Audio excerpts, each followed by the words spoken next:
Bonjour à tous. Comme vous le savez, si vous nous suivez sur nos réseaux sociaux, au cours de l'été passé, j'ai fait une étude de marché à savoir s'il y avait une opportunité pour nous à investir dans le marché sportif, événementiel et e-sports. Puis, je pensais pertinent de vous échanger, de vous partager les 3 plus grosses recommandations que j'ai découvertes en parlant avec des gens dans l'industrie et surtout, c'était vraiment des leaders d'équipes de sport, autant de ligues majeures que de gens en événementiel et dans le e-sports. Donc, les 3 recommandations que j'ai retenues, la première est que la majorité des organisations, contrairement à ce qu'on pourrait penser, étant donné qu'on est dans un monde complètement rendu digital et technologique, ils font encore appel à des méthodes d'approche pour développer des commandites qui sont très traditionnelles. On peut penser...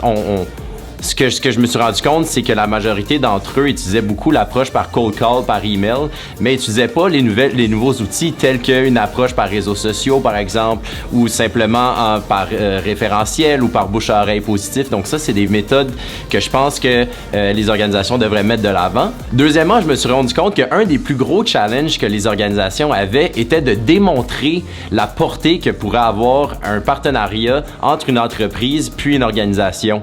En effet, je pense que c'est primordial pour les vendeurs dans le marché lorsqu'ils vont aller faire leur pitch à une entreprise quelconque, de démontrer et mettre de l'avant les bénéfices que ça peut avoir.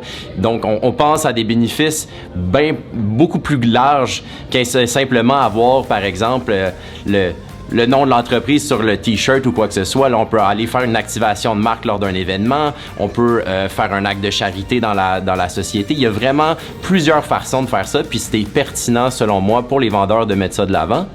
Et finalement, ma 3e recommandation est en fait de compléter des rapports de performance tout au long d'une campagne. En effet, je me suis rendu compte que beaucoup des gens que je questionnais, ils avaient de la misère à démontrer la performance qu'avait leur relation actuelle avec une entreprise. Donc, je pense qu'en faisant des rapports sur, par exemple, le retour sur investissement ou le retour sur objectif, on va être capable plus facilement de démontrer ce que ça peut offrir à une organisation de faire une alliance et vraiment en termes de chiffres et de performance, qu'est-ce que ça donne.